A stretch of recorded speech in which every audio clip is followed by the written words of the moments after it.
Pour les jeunes basketteuses, tu as un modèle à 2 titres. Le premier, c'est pour la persévérance, alors que tu as remporté de nombreux titres avec les équipes de France Jeunes, tu as connu ton baptême international à 30 ans. Ne penses-tu pas que les jeunes ont tendance à brûler les étapes et à vouloir tout de suite?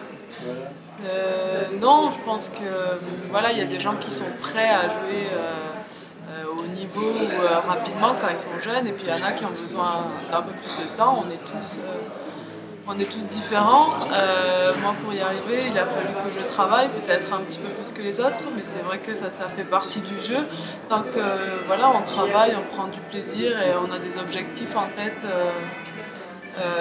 Voilà, il faut tout mettre de son côté pour réussir, et le travail est la seule chose qui permet ça.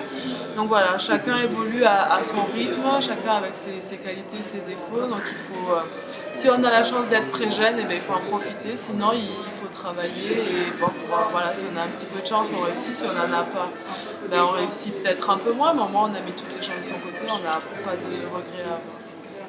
Tu es aussi un modèle pour ta carrière, tu as préparé ta reconversion en kinésithérapie très tôt. Est-ce que tu conseillerais aux jeunes joueuses en devenir de réaliser la même chose que toi? Oui, effectivement, je leur conseillerais, parce que c'est vrai qu'en sortant du bac, on a quand même l'habitude de faire des études, et que je pense qu'après 10 ans de basket, je ne suis pas sûre qu'on soit capable de s'y remettre, et surtout quand on est jeune, on peut faire plusieurs choses en même temps.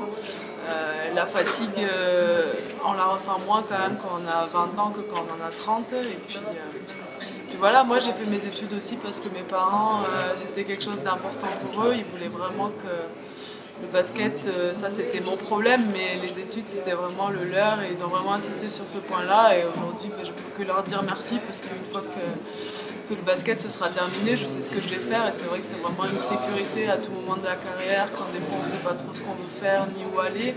On sait que voilà, si demain ça va pas, ou si demain on est blessé, ou si demain on en a marre, on a quelque chose à quoi s'accrocher. Je pense que c'est vraiment important, et puis même ça fait du bien de ne pas être que focalisé sur le basket quand on est jeune, parce que des fois on joue pas, des fois on a des équipes où c'est un petit peu difficile, on n'a pas un gros rôle, donc voir ce qui se passe ailleurs, ça peut aussi faire du bien.